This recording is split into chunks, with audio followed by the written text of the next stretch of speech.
ये कहानी एक ऐसे शहर की है जहां पर कभी सूरज नहीं निकलता।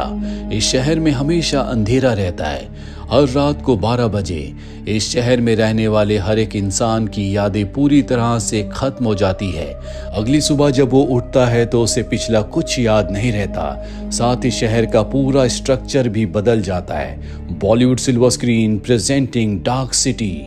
कहानी की शुरुआत में हमें जॉन को दिखाया जाता है जो एक होटल के बाथटब में जागता है। उसे कुछ याद नहीं होता कि वो यहाँ पर कैसे आया या उसका नाम क्या है। दरअसल उसे एमनीजिया की बीमारी है जिसमें इंसान सब कुछ भूल जाता है। जॉन अपने कपड़े पहनने के बाद सूटकेस को चेक करता है जिसमें एक कार्ड होता है जिस पर शेल बीच लिखा है। और अब जॉन को अपने पास्ट के अपने अतीत के कुछ ग्लिम्स याद आते हैं और तभी वहां पर जो फोन होता है वो रिंग होता है। जॉन जब रिसीवर उठाता है तो दूसरी तरफ से एक डॉक्टर उसे बताता है कि एक फेल एक्सपेरिमेंट की वजह से तुम्हारी याददाश्त चली गई और अब कुछ लोग तुम्हें यहाँ पकड़ने के लिए आ रहे हैं जिन्हें स्ट्रेंजर्स कहा जाता है। जॉन जल्द से जल्द होटल से निकलना चाहता है और तभी उसे कमरे में एक डेड बॉडी दिखती है जिसे देखकर जॉन घबरा जाता है। उसे लगता है कि उसे उसी ने मारा है। और अब जब वो लॉबी में जाता है तो वहां पर जितना भी स्टाफ होता है वो सब का सब सो रहा होता है। जॉन को कुछ समझ नहीं आता कि यहाँ पर क्या हो रहा है। और तभी घड़ी में 12 बज जाते हैं और जैसे ही घड़ी में 12 बजते हैं सब के सब जाग जाते हैं। जॉन को कुछ समझ नहीं आता कि ये सब क्या हो रहा है। जॉन होटल से निकल जाता है और अब स्ट्रेंजर्स जो कि होटल में पहुंच चुके हैं वो वहां के स्टाफ से जॉन के बारे में पूछते हैं लेकिन उन्हें उसके बारे में कुछ पता नहीं होता। वहीं जॉन की वाइफ एमा को दिखाया जाता है जो स्टेज पर परफॉर्म कर रही होती है और जब उसकी परफॉर्मेंस खत्म हो जाती है उसकी दोस्त उसे एक डॉक्टर का विजिटिंग कार्ड देती है और बताती है कि यही डॉक्टर तुम्हारे हस्बैंड जॉन का इलाज कर रहे थे, वो तुमसे मिलना चाहते हैं। और अब उस कार्ड को लेकर वो डॉक्टर से मिलने के लिए उनके घर पहुंच जाती है जहां डॉक्टर उसे बताते हैं कि जॉन की याददाश्त जा चुकी है। कुछ ऐसे लोग हैं जो जॉन को नुकसान पहुंचाना चाहते हैं, वो उसका पीछा कर रहे हैं। इसीलिए जॉन से जब भी तुम मिलो तो मुझे इन्फॉर्म करना। वहीं हमें होटल में दिखाया जाता है जहां पर जॉन को डेड बॉडी दिखी थी वहां पर अब पुलिस पहुंच चुकी है। पुलिस की बातों से पता चलता है कि 1 महीने में ये छठा मर्डर है और अब क्योंकि जॉन यहाँ पर था इसीलिए पुलिस को लगता है कि जॉन ही कातिल है। वहीं एमा भी पुलिस स्टेशन पहुंच जाती है क्योंकि वो जॉन के गायब होने की रिपोर्ट लिखवाना चाहती है। लेकिन जब इंस्पेक्टर को पता चलता है कि वो जॉन की वाइफ है तो वो जॉन के बारे में उससे बहुत सारी बातें पूछते हैं लेकिन उसे जॉन के बारे में बहुत कुछ नहीं पता होता, इसीलिए पुलिस उसे छोड़ देती है। वहीं जॉन को दिखाया जाता है जो पूरे शहर में घूम रहा होता है। उसे अपने पास्ट के बारे में बहुत कम बातें याद हैं और अब वो घूमते घूमते शेल बीच के सामने पहुंच जाता है जिसका पोस्ट कार्ड उसने होटल में देखा था। जॉन उसके ऊपर चला जाता है। वहां पर स्ट्रेंजर्स आ जाते हैं जिनके पास टेलीकाइनेसिस की पावर भी है जिससे वो किसी के भी दिमाग को कंट्रोल कर सकते हैं। और जब वो अपनी टेलीकाइनेसिस की पावर को जॉन के ऊपर यूज करते हैं तो उसका जॉन पर कोई असर नहीं होता। पर अब जॉन भी अपनी आंखों से अपने दिमाग से टेलीकाइनेसिस पावर को इस्तेमाल करता है जिससे वो स्ट्रेंजर जो उसके ऊपर टेलीकाइनेसिस कर रहा था वो मारा जाता है। ये देखकर बाकी के स्ट्रेंजर्स और खुद जॉन भी हैरान हो जाते हैं क्योंकि जॉन को नहीं पता था कि उसके अंदर भी कोई पावर है। स्ट्रेंजर्स वहां से निकल जाते हैं जिसके बाद वो अपने बेस में जाते हैं जहां पर जितने भी स्ट्रेंजर्स होते हैं वो सब के सब परेशान होते हैं कि जॉन के पास टेलीकाइनेसिस की पावर कैसे आई। और जल्दी ने समझ में आ जाता है कि जब ये जॉन के ऊपर एक्सपेरिमेंट कर रहे थे और वो एक्सपेरिमेंट फेल हो गया था तो इनकी जो टेलीकाइनेसिस की पावर है वो जॉन के अंदर भी ट्रांसफर हो गई, यानी कि अब वो अपने दिमाग से किसी को भी कंट्रोल कर सकता है। वहीं जॉन जिसे बार बार अपने पास्ट के फ्लैशबैक आ रहे होते हैं वो उन फ्लैशबैक्स में अपने घर को देखता है और अपने घर पहुंच जाता है जहां पर एमा उसे देखकर हैरान हो जाती है क्योंकि वो पिछले 15 दिनों से गायब था। वो जॉन से पूछती है कि तुम 15 दिनों से कहां थे। जॉन कहता है कि मुझे कुछ याद नहीं है, मुझे मेरे वॉलेट के अंदर तुम्हारी फोटो और घर का एड्रेस मिला था। तुम्हारी फोटो देखने के बाद मैंने अज्यूम किया कि तुम मेरी वाइफ हो, इसीलिए मैं तुमसे मिलने के लिए आया हूँ। और अब एमा उसे बताती है कि तुम्हारे ऊपर 6 लोगों के मर्डर का इल्जाम है, पुलिस तुम्हें ढूंढ रही है। अब जब ये दोनों के दोनों बातें कर रहे होते हैं तभी वहां पर इंस्पेक्टर आ जाता है जो जॉन को पकड़ने के लिए आया है। लेकिन जॉन यहाँ से भागने में कामयाब हो जाता है। वहीं हमें स्ट्रेंजर्स की एक मीटिंग को दिखाया जाता है, जिस मीटिंग में डॉक्टर भी होते हैं। दरअसल स्ट्रेंजर्स इंसान नहीं बल्कि एलियंस हैं। इनके बीच में सिर्फ एक ही इंसान है और वो है डॉक्टर। और अब स्ट्रेंजर्स का जो लीडर है वो भी यहाँ पर आता है। घड़ी में 12 बज जाते हैं, जिसके बाद वो अपनी मशीन को ट्यून करता है और जैसे वो मशीन को ट्यून करता है, शहर का हर एक इंसान 5 मिनट के लिए सो जाता है। पर इसका जॉन के ऊपर कोई असर नहीं होता। अब भी वो जाग रहा है। वो सोए हुए लोगों को जगाने की कोशिश करता है, लेकिन कोई नहीं जागता। और अब पूरे शहर का जो आर्किटेक्चर होता है वो अपने आप ही बदलना शुरू हो जाता है। पुरानी बिल्डिंग्स गायब होने लगती है और नई बिल्डिंग्स इमर्ज हो रही होती है। स्ट्रेंजर से सब कुछ अपनी मशीन से, अपने दिमाग की पावर से कर रहे होते हैं। साथ ही इनके साथ जो डॉक्टर होता है उसकी मदद से इंसानों के दिमाग की जो मेमोरीज होती है उन्हें बदल रहे होते हैं, ताकि उनकी लोकेशन को भी बदला जा सके। अब अगली सुबह जब उन्हें होश आएगा तो वो एक नई आइडेंटिटी के साथ जिएंगे। यहाँ पर स्ट्रेंजर्स अपने लीडर से कहते हैं कि जब वो ट्यूनिंग कर रहे थे, यानी कि अपने दिमाग की पावर को इस्तेमाल कर रहे थे, तो उन्हें कुछ प्रॉब्लम हो रही थी। लीडर समझ जाता है कि ये सब कुछ जॉन की वजह से हो रहा है, हमें जल्द से जल्द उसे पकड़ना होगा। डॉक्टर कहता है कि मेरे पास जॉन की मेमोरी है, अगर हम उसकी मेमोरी को किसी स्ट्रेंजर के अंदर इंजेक्ट कर दे तो हमें पता चल जाएगा कि जॉन इस वक्त कहाँ पर है।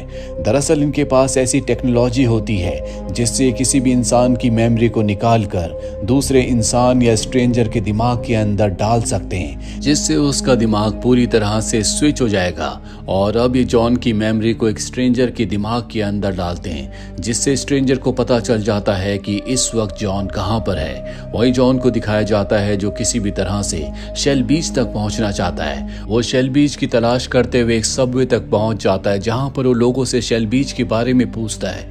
लेकिन हैरानी की बात यह होती है कि सबको शेल बीच के बारे में पता तो है, लेकिन वहां जाने का रास्ता किसी को नहीं पता। जॉन इसके बाद एक बार फिर से उस पोस्ट कार्ड को देखता है जो उसे होटल में मिला था।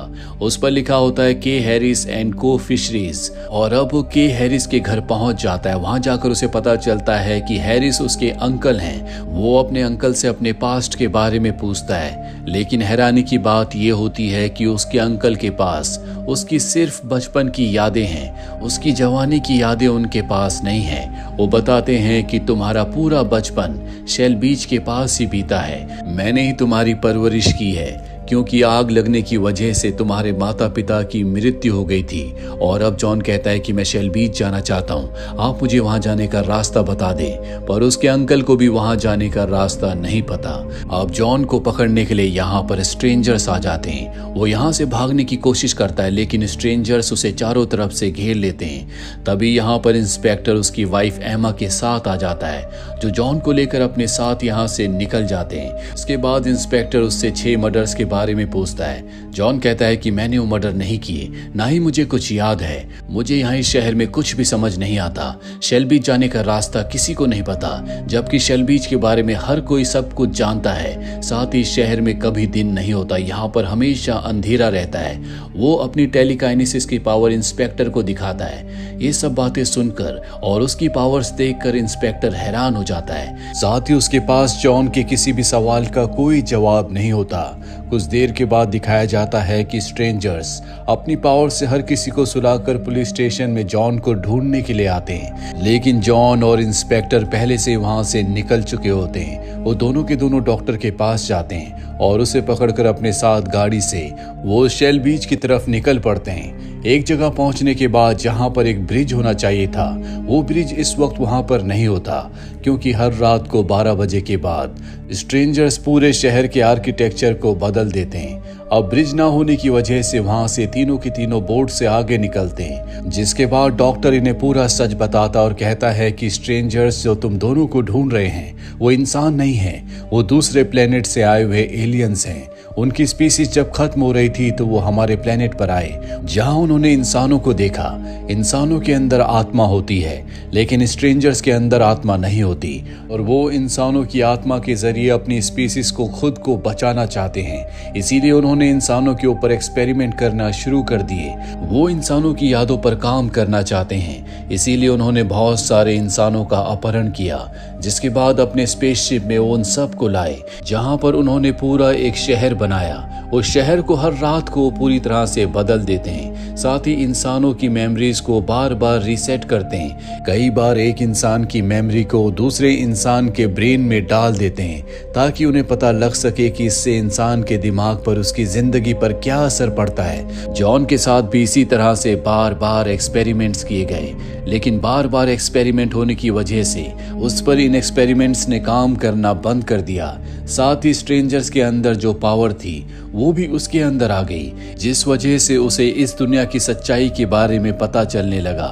स्ट्रेंजर्स ने मेरी कभी भी मेमोरी को नहीं बदला, क्योंकि उन्हें मेरी जरूरत है। यहाँ पर मैं इकलौता डॉक्टर हूँ जो मेमोरीज को ट्रांसप्लांट कर सकता है। जॉन पूछता है कि यहाँ हमेशा अंधेरा क्यों रहता है, यहाँ कभी सूरज क्यों नहीं निकलता। डॉक्टर बताता है क्योंकि वो सूरज की रोशनी को बर्दाश्त नहीं कर सकते, इसीलिए उन्होंने इस शहर को ऐसी जगह पर बनाया है जहाँ पर सूरज की रोशनी नहीं आती।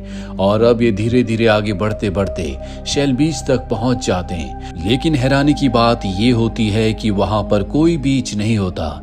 एक दीवार पर शेल बीच का पोस्टर लगा होता है, जिस दीवार को ये तोड़ना शुरू कर देते हैं, और जब दीवार टूट जाती है तो इनकी आंखें फटी की फटी रह जाती है, क्योंकि इनके सामने स्पेस होता है। ये समझ जाते हैं कि ये जो पूरा शहर है वो अर्थ पर नहीं बल्कि एलियंस के यानी कि स्ट्रेंजर्स के स्पेसशिप पर है। इसका मतलब ये है कि ये यहाँ से कभी निकल नहीं सकते। और तभी यहाँ पर स्ट्रेंजर्स आ जाते हैं जिनके पास एमा होती है। वो जॉन से कहते हैं कि तुम अपने आप को हमारे हवाले कर दो, वरना हम तुम्हारी वाइफ एमा को मार देंगे। इंस्पेक्टर ये सुनकर उन पर गोलियां चलाना शुरू कर देता है। वो भी उनके ऊपर हमला करते हैं, जिससे इंस्पेक्टर स्पेसशिप से बाहर चला जाता है और उसकी मृत्यु हो जाती है। वहीं हमें जॉन को दिखाया जाता है जिसे एक चेयर के साथ बांधा हुआ है। उसके सामने सभी स्ट्रेंजर्स होते हैं जो उसे मारना चाहते हैं, क्योंकि उसकी वजह से उनकी पावर्स कम हो रही है। पर इनका जो लीडर होता है वो कहता है कि मेरे पास एक और प्लान है, जिसके बाद वो डॉक्टर को एक इंजेक्शन देता है और कहता है कि इसे जॉन को लगा दो।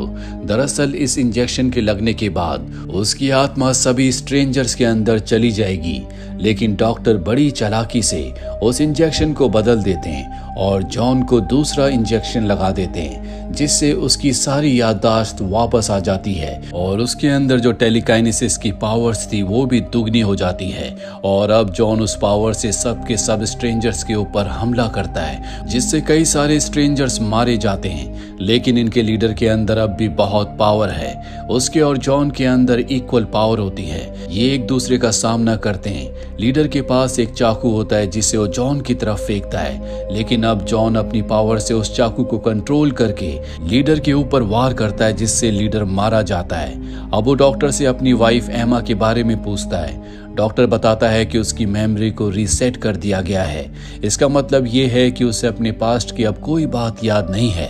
उसे याद नहीं है कि तुम उसके हस्बैंड हो। ये सुनकर जॉन को बहुत दुख होता है और अब अपनी पावर से वो इस पूरी जगह को वैसे ही बना देता है जैसा असलियत में होना चाहिए था। साथ ही वो यहाँ पर एक ओशियन को भी क्रिएट कर देता है। साथ ही वो स्पेसशिप को ऐसी पोजीशन में ले जाता है जहाँ पर सूरज की रोशनी इस पर पड़ सकती है, यानी कि जिस तरह से अर्थ पर दिन और रात होती है उसी तरह से अब यहाँ पर भी होगी। कुछ दिनों के बाद वो एमा के पास जाता है जो उसे अब नहीं जानती, क्योंकि उसकी सारी की सारी मेमोरीज खत्म हो चुकी है। वो एमा से कहता है कि मैं शेल बीच जाना चाहता हूँ। एमा कहती है कि मुझे भी शेल बीच जाना है और ये दोनों के दोनों शेल बीच के लिए निकल पड़ते हैं। शेल बीच वो जगह है जहाँ पर जॉन ने अपना पूरा बचपन बिताया था। एमा और जॉन की शेल बीच पर बहुत सारी यादें हैं, लेकिन अब एमा के साथ उसे एक नए रिश्ते को बनाना होगा। साथ ही इस पूरी जगह को अब जॉन खुद कंट्रोल करता है, क्योंकि वो यहाँ का सबसे पावरफुल इंसान है। यहाँ पर रहने वाले लोगों को नहीं पता कि ये स्पेसशिप के अंदर है, क्योंकि स्ट्रेंजर्स इन सब का अपहरण करके अर्थ से इन सब को यहाँ पर लेकर आए हैं और इन सब को अब भी यही लगता है कि ये अर्थ है। इसी के साथ ये फिल्म, ये कहानी यहीं पर खत्म हो जाती है। उम्मीद करते हैं कि ये कहानी आपको पसंद आई होगी।